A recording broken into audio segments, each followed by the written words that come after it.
Hello, hello. It is good to see each and every one of you.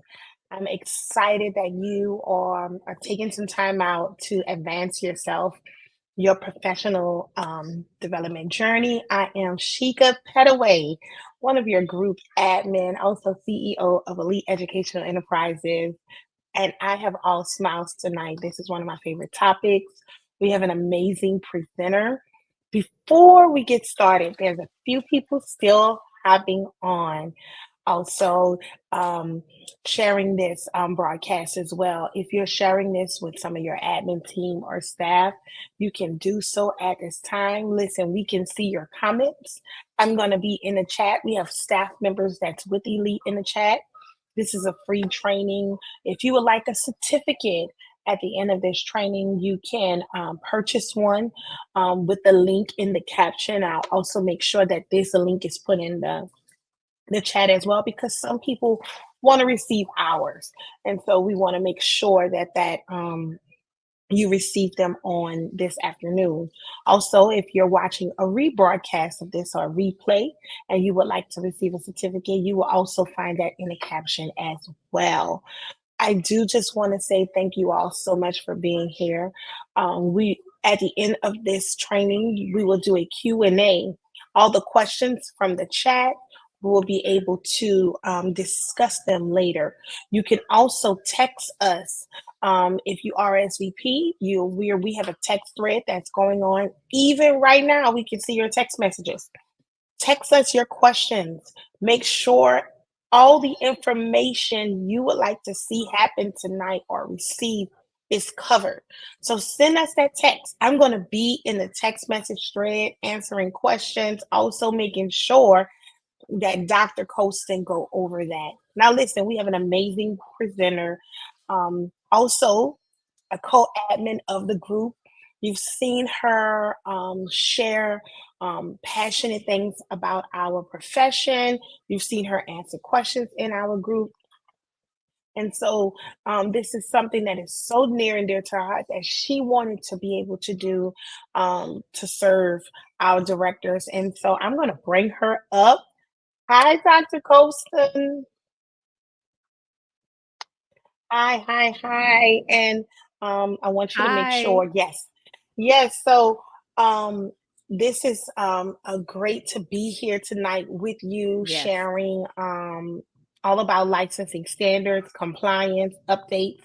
Now, listen, before I turn this over, I want everyone that's watching to make sure that you um, like our Facebook page. So when there's different alerts that go on, here is our handles for all of our social media sites. No matter where you go, you'll be able to see us at Elite Results Now. And so at any time, I want you to make sure that you like our Facebook, make sure that you like our Insta. We also have launched TikTok. We're on there sharing just some updates, fun stuff. You'll be able to see us do live trainings and different pop-ups. And so this Dr. Colston, how are you today? All the way in Dallas, I'm representing doing our Dallas great. area. Yes, I'm so Great, excited to great. be in Dallas representing Elite. And I'm so excited to have you tonight. Now, time is far spent. I want to be able to give you enough time to dig into the topics. Okay, ladies and gentlemen that's watching, I'm going to the chat also to make sure that I see your questions. Also to make sure if you're text messaging us, I'll be responding, and during the Q&A time, I'll come back on the screen and be able to facilitate our question and answers. Dr. Colston, I'm turning it over to you. Thank you so much, Ms. Petaway. Hi, everybody. I'm so excited to be here. Thanks for coming to a topic that's all near and dear to our heart or gives us nightmares, licensing compliance. And there were changes this year. August and September brought about many changes. Not a lot of guidance of how to implement those changes, but we do have a lot. So I'm going to share my screen.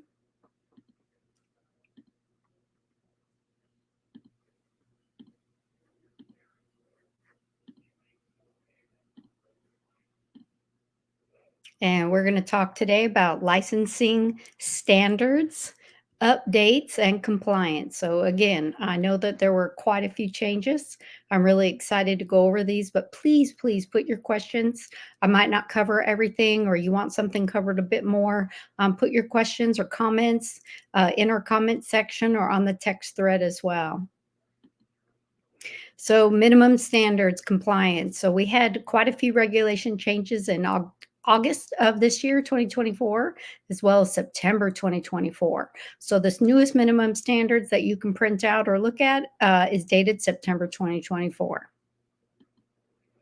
Why so many rules? That's often a question, maybe especially for new directors or directors that have been in this business a long time and realize how thick our minimum standards is getting. They don't take pages out, they just add new information. So we know the rules are there to keep the children safe, to also keep your staff safe, and to keep families safe as well. So as things come up, or incidents happen, or the world changes as it did over the pandemic, um, we do find new ways. Licensing finds new ways to um, not make our job harder, but just to ensure the safety of everyone that works in your childcare program. One of the things I want to talk about, staff ratios. Now that didn't get changed. We still are at minimum standard ratios, 1 to 4 with infants, 10 infants with 2 teachers, et cetera, et cetera.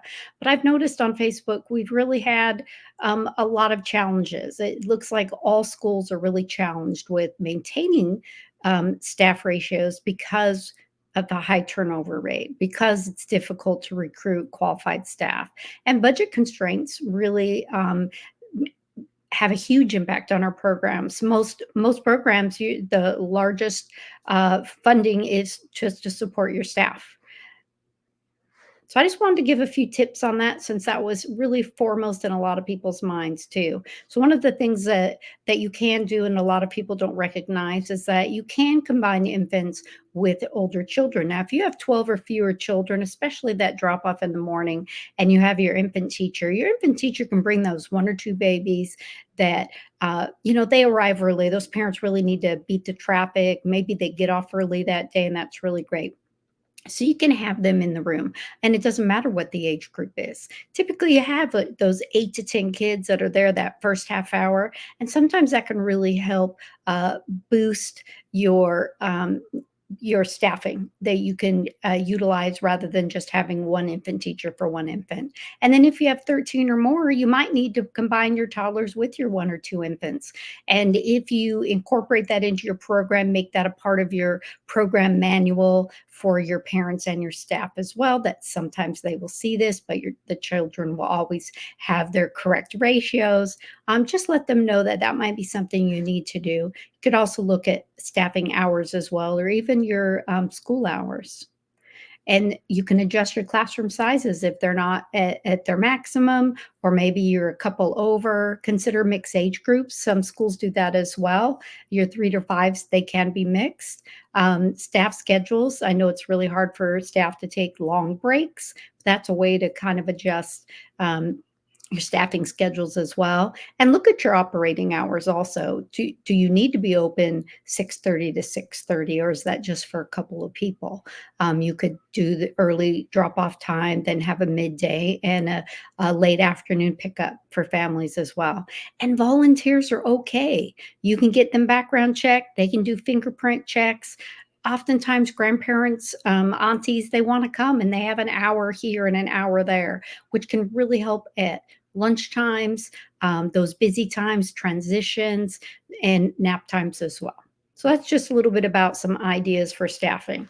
So one of the things that changed, that was revised in August, was about which telephone numbers you need to make available, not just for parents, but for your staff as well. So as you can see, it's like post in a prominent place.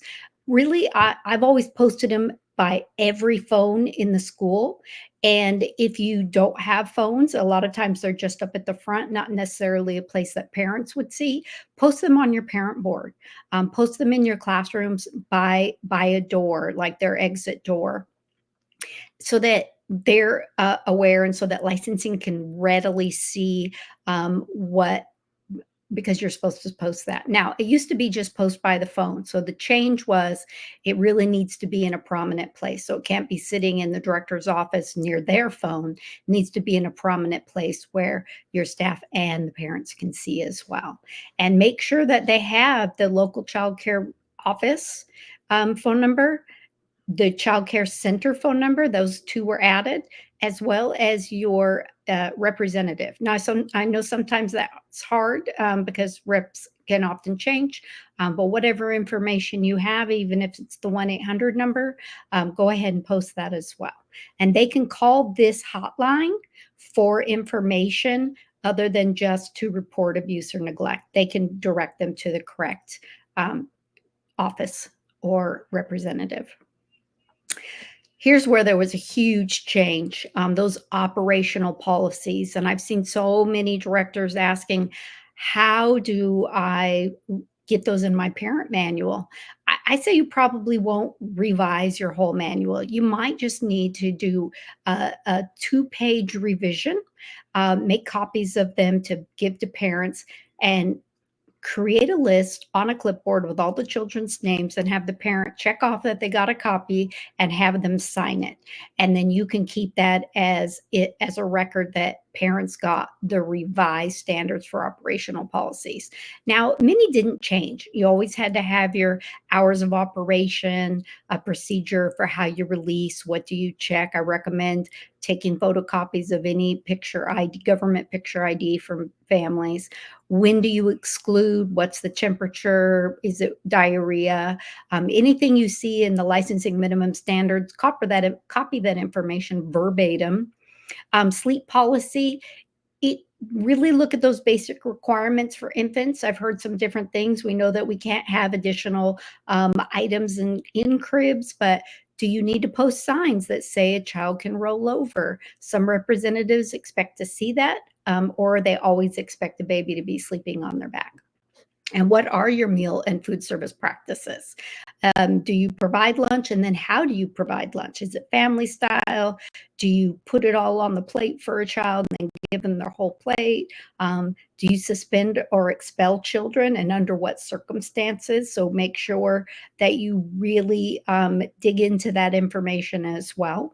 And you could even look at your local school that does pre-K, because they've had to do this as well, which is where a lot of this comes from also, is that we've had to update these rules to make sure we're including those elementary schools that have now taken on their pre-K classrooms as well. What are your immunization requirements? All of these things have always been a minimum standards, but now they need to be in those operational policies so your staff and your parents are aware of them. And this one, enrollment procedures, number 13, how and when are parents notified of policy changes? You have to write a policy about that. How do you promote play? What are the benefits of play?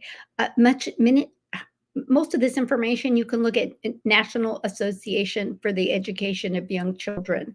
The extreme weather conditions, you can look for that in minimum standards as well.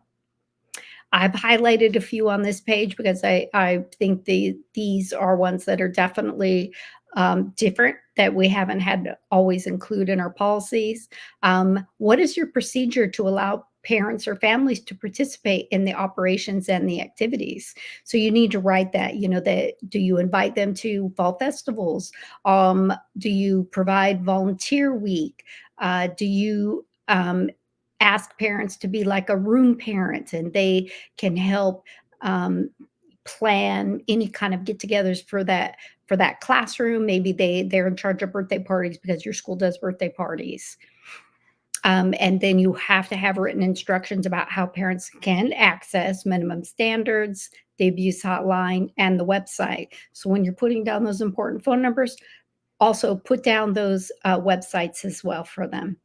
You have to post your emergency preparedness plan somewhere also where families can see that. So it can't just be by your exit doors in your classroom.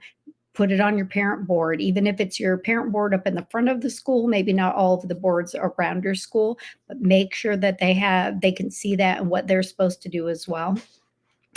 We've had to use an adult-sized chair for a center, but I see they added a few more things in here too, and making sure that you inform parents that they have a right to breastfeed and provide breast milk. So ensure that you not only have this um, chair, but also make a sign that says you have a right to breastfeed, provide breast milk, and also feed your children, because maybe they're using formula and it's a place for them to sit as well. Um, Responding, we need to make sure that all of our teachers are getting their annual training. How are we increasing awareness? Are you doing those yearly trainings, the annual trainings, but also are you following up also monthly when you're doing a training? Do they know what warning signs look like? Increasing that parent awareness and employee awareness as well for prevention techniques. How do you do that for them? And then actions that the parent of the child who is a victim, what should they take to obtain assistance and intervention? So you need to find those phone numbers as well. It's usually in licensing, and they can call the hotline, but you just have to write it. It just needs to be a written policy now. So many policies. Health checks, if applicable. Some health departments, they still want you to do that morning health check. What are the vaccine preventable diseases? You just want to make sure you have a policy for that. What you need to do should somebody have an outbreak of smallpox or mumps or measles. And there's a whole list. Schools often, at elementary schools, they do often have unassigned epinephrine auto-injectors, the EpiPens. And now you need to write a policy on that if you have one that is not assigned to a child. It's not always recommended, but if that's something that your center is able to do, is always keep one, because we know we get children, parents don't know that if they're going to be allergic to bee stings or an ant bite or something that, a food that we think is perfectly fine, like strawberries or green beans. So if you do have that, you just need to make sure you write a policy for that. And we've always had to inform parents that we are gang free within 1,000 feet. And this is just telling you how you can inform. You can tell them verbally, and that's okay during part of the orientation process. Just make sure it's something you can check off that parents sign. Yes, we spoke about this at our orientation. Documentation and record keeping, oftentimes are challenges in this realm as well. Somebody doesn't have an up-to-date shot record. The affidavit for employees that needs to be signed, it didn't get done right away. So just be looking at those items. Shot records didn't get updated for your infants. I recommend keeping those in a binder all by themselves, and it's just your shot record binder. It's great to put for the eye screening and the hearing screening in there as well for you, any of you that have the 4-year-olds. That is a common thing that pediatricians do as well, and it can be any form that they choose to fill out to share with you that those two screenings were taken care of. So a lot of times, this is what licensing finds, is that child immunizations haven't been updated. Incident reports and accident reports are incomplete. Maybe a director didn't sign it, but the parent and the teacher signed it. Maybe didn't have the date on it. It might not have had a description, just fell down, scraped knee. And then not complying with the parent communication and consent forms. It's so important to make sure you have a record that you communicated either verbally or in writing with the family, and that they've initialed and dated somewhere. Include the child's name as well, because we know parents and children don't always have the same last name. So make sure that's printed somewhere as well.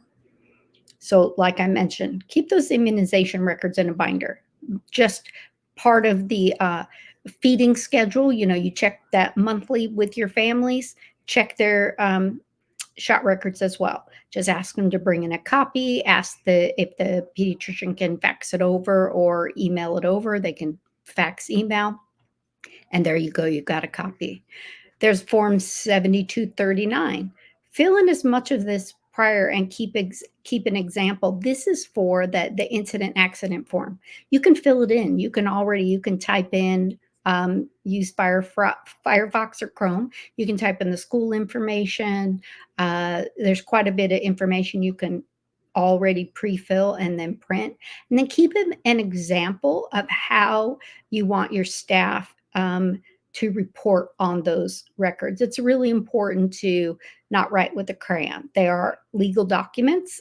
Should an incident or accident occur that needs medical care, those can be submitted, and licensing will look for those. So, blue or black pen is really important. Make sure that they are writing their full name as well, the child's full name and date of birth.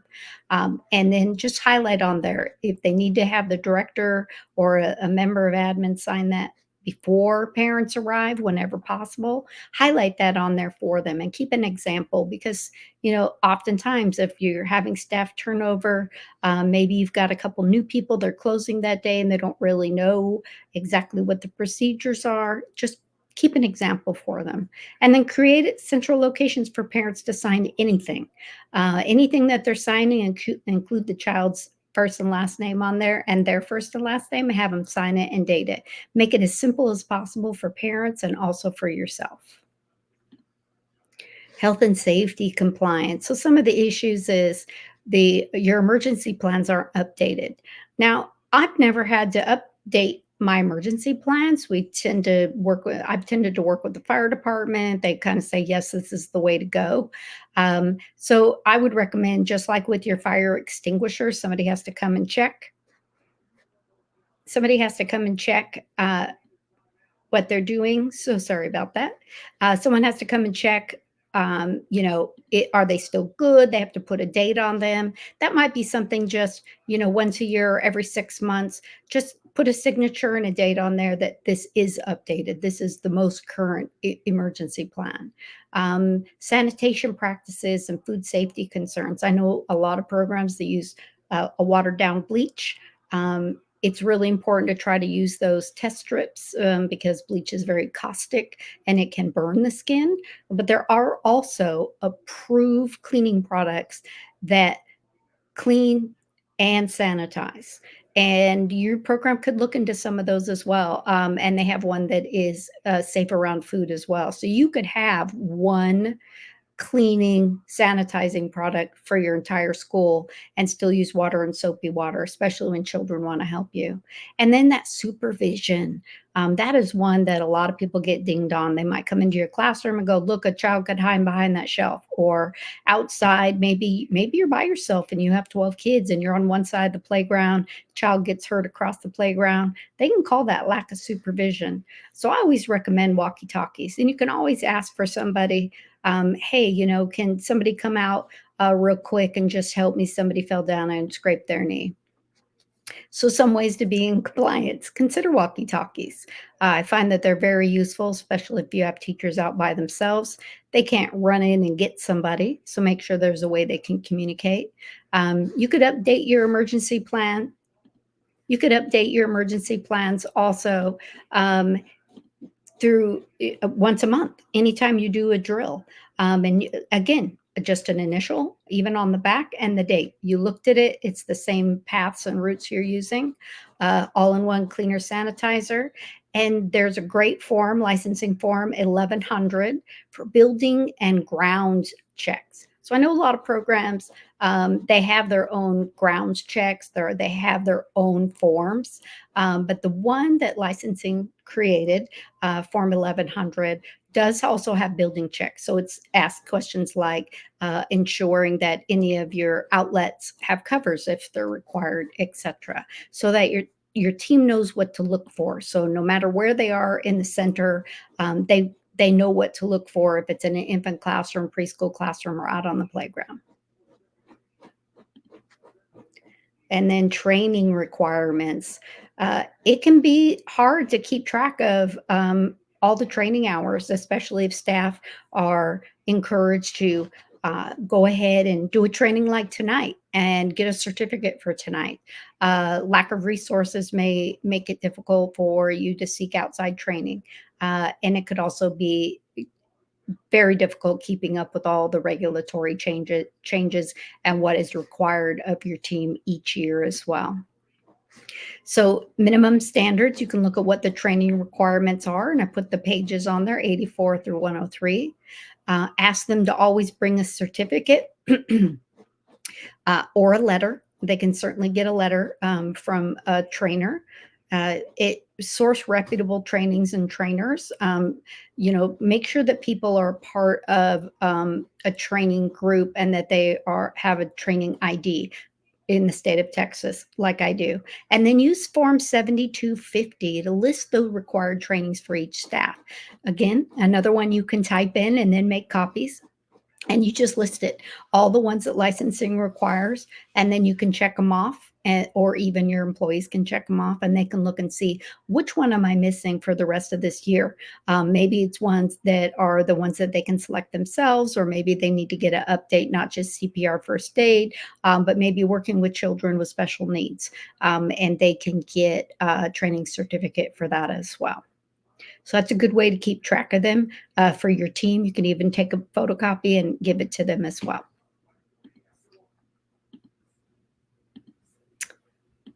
All right, we still have a bit more. Curriculum and program planning. Really looking at your lesson plans, making sure that you update them, that you're documenting what your plans are, and ensuring that there are structured activities, but that they're appropriate for the group. So, in your 2-year-old classroom, a structured activity is building with blocks 5 tall. Kind of gets your math in there, it gets your fine motor in there, and you can do blocks for any activity that you want.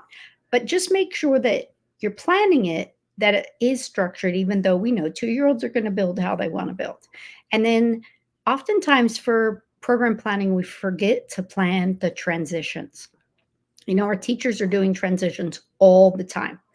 And there's nothing that they can get to without doing a transition. And they're always thinking about what song am I going to sing, usually the cleanup song. But those are really important times, and those are structured activities. So I highly recommend that schools really take a concerted effort to plan those transitions. It really helps with self-regulation. It helps keep children calmer because they know what's coming next. And especially if you're making a game out of it, maybe it's a dance from the circle time and you're going to dance to whatever the next activity is, or you're going to walk like an animal. But they can see how much planning they really do. And you can also see that as the director, how much planning are your teachers doing? Far more than they ever list. So plan those transitions. There are links. If you pull up the minimum standards, you'll see a link in subchapter F, pages 132 to 133. Great activities and activity plans. If you're not quite sure, maybe you're a new school, maybe you just started your own, maybe you have your home-based childcare program. These are great. You can pull them up. You don't have to search anywhere. And remember that lesson plans are a plan. Help your teachers remain flexible. Just because they planned a great activity for 2-year-olds does not mean the 2-year-olds are going to want to do that activity. And so try to follow a child's lead while also ensuring that your team are making plans, but also having backup plans. And then, like I mentioned, ensure those daily activities include time for transitions. We spend about an hour and a half a day on transitions, on helping children go from one activity to the next, mealtime to nap time, indoors to outdoors, outdoors to indoors. So let's ensure that those transitions are cared for in the same way that the other program planning is as well, because transitions is when children tend to act up. That's when children can get lost or run off.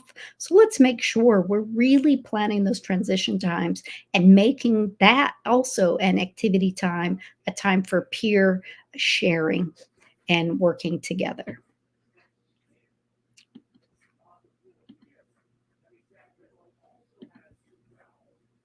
All right. Oh, parents' rights. We're getting down there. I hope you're asking a lot of questions. So, parents' rights were also revised this August. I hadn't really heard too much about this through our Facebook group, but I just wanted to put this up here as well. So, what rights do parents have in a child care center? And this is at home or in a center as well. They can enter the operation at any time without um, giving you advance notice. They're allowed to come in. They can also file a complaint for any reason. They don't have to tell you.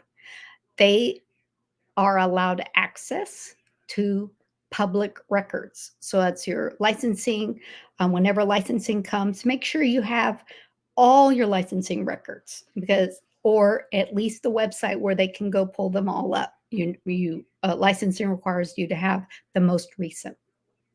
They're allowed to review your center records concerning the child who has the right to access children's records. So they have the right to access child's records.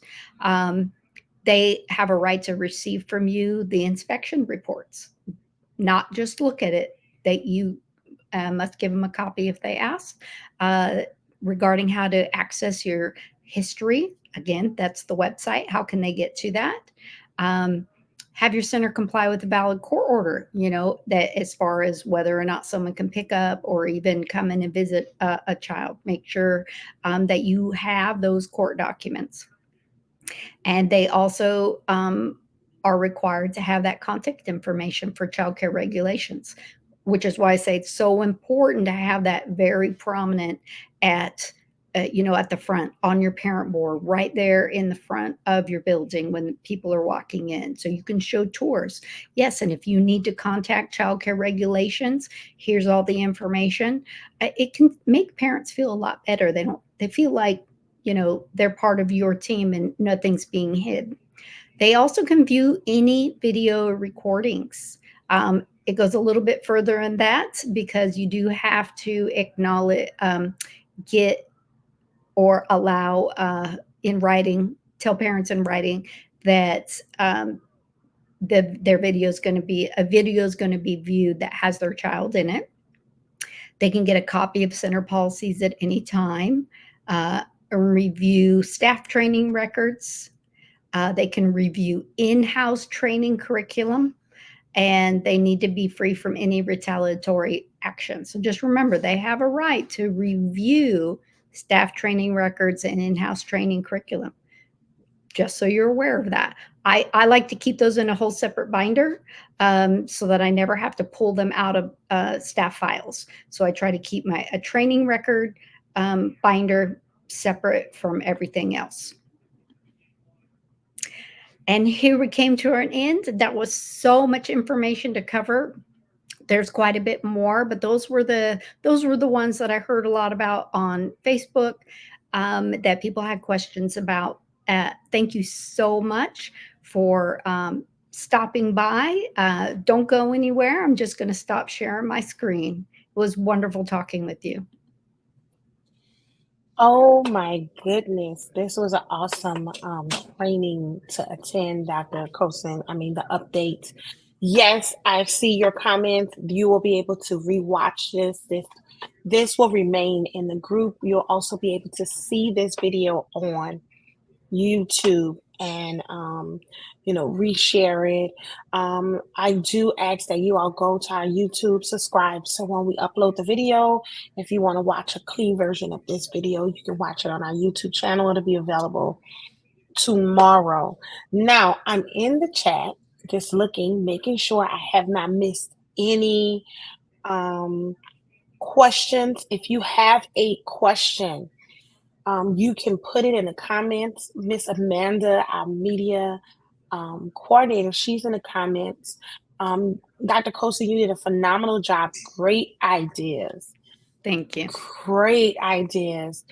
I do encourage you all to make sure, you take heed to all of the ideas that she gave. She dropped some very good nuggets. I love the nuggets that you dropped concerning the training, concerning the bleach. I mean, I can go on and on.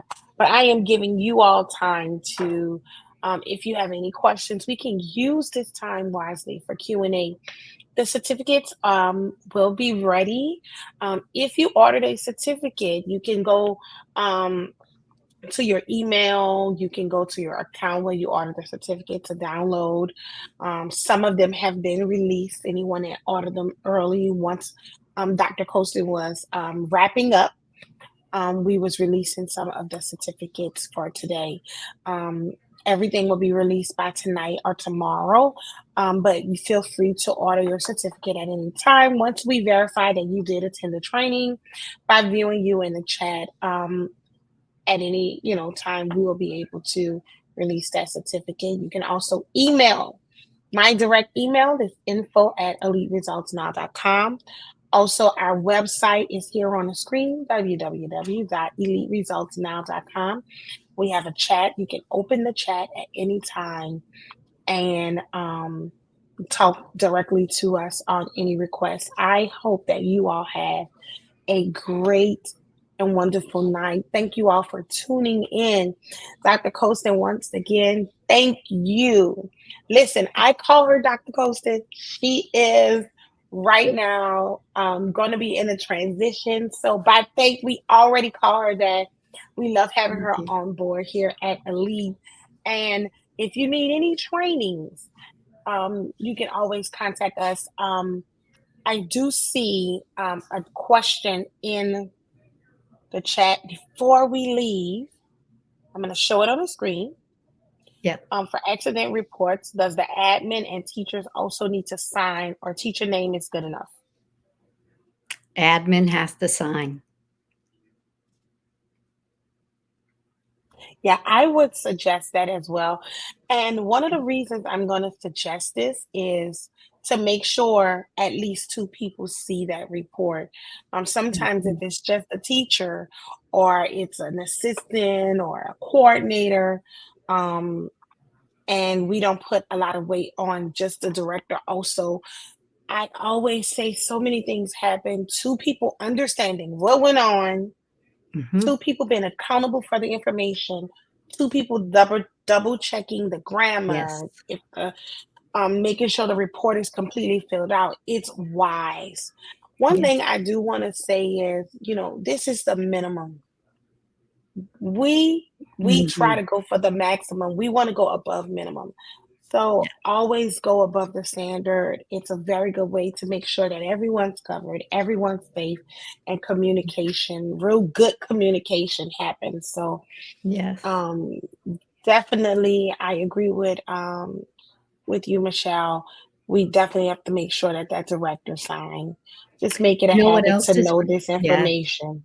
Yes. And you know what else is great? To double up on your signatures for administering medication. Oh yeah, Yeah. You know, I yeah, I just always like to make sure somebody sees and my teachers, I don't have them administer medication, but I make sure somebody else sees me do it. And because what if I was in a rush? I would that would just be the worst thing, wrong child or the wrong dose.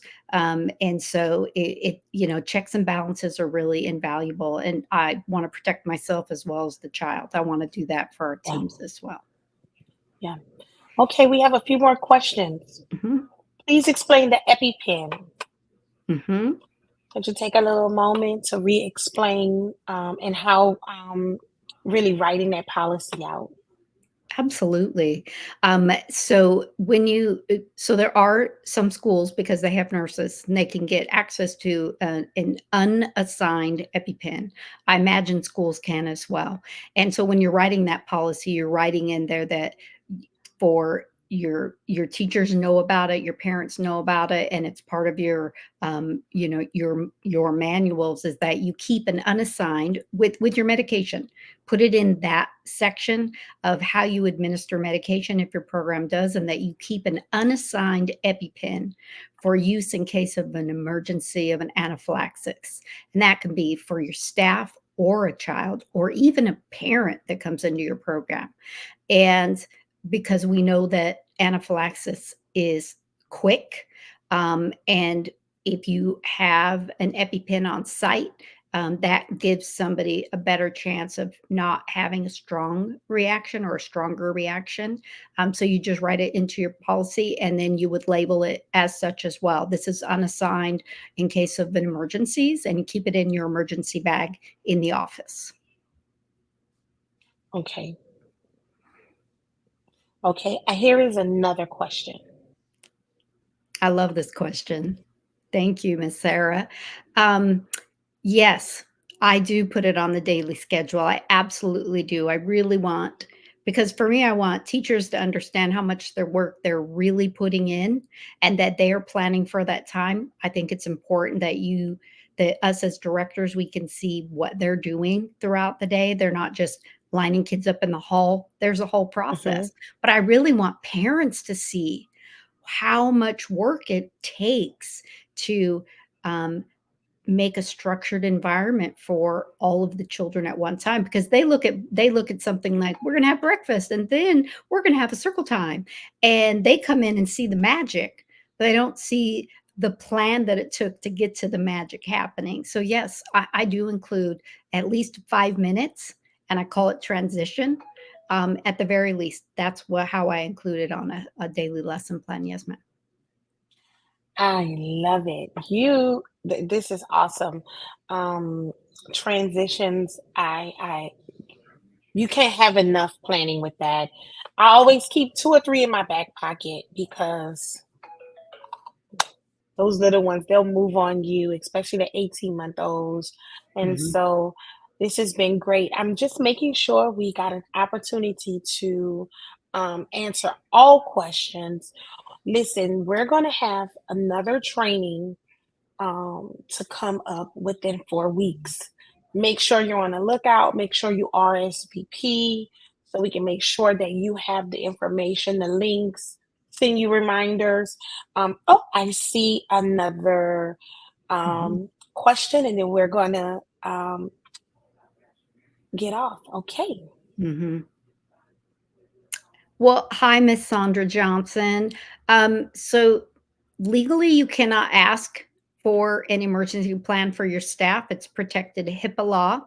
I do appreciate that she told you. I do often tell my teams too, hey, if you take medication, we should keep it here for you as well. And then they just sign a medication form to be used in case of an emergency.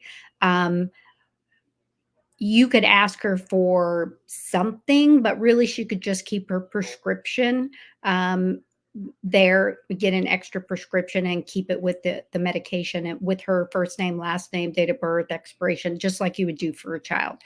So I wouldn't ask for the emergency plan unless she would like to provide that for you. But you would also want to keep at least two emergency numbers right with that medication as well, because now you know you have a staff person that may require additional support in case of an emergency. And this has happened to me as well. And I did have a teacher that did unfortunately have a seizure at work. And so I was very happy to know it ahead of time. But really, it could happen to any of us, right? Yeah, very good response. My heart goes out at the same time. We want to make sure that we, like you said, just make sure that we protect their privacy and not kind of overstep boundaries. At the same time, having a good plan in place of support, no matter what the case is. So Right. that's good. Okay, everyone. Thank you all so much for Thank you. tuning in tonight. Be on the lookout for our next month theme and topic in a group. And we love our group so much. Thank you all so much in our Facebook group for owners and directors for collaborating, partnering, and helping each other in the state of Texas. You all have a wonderful night. Bye bye. Thank you. See you everyone soon. Bye bye.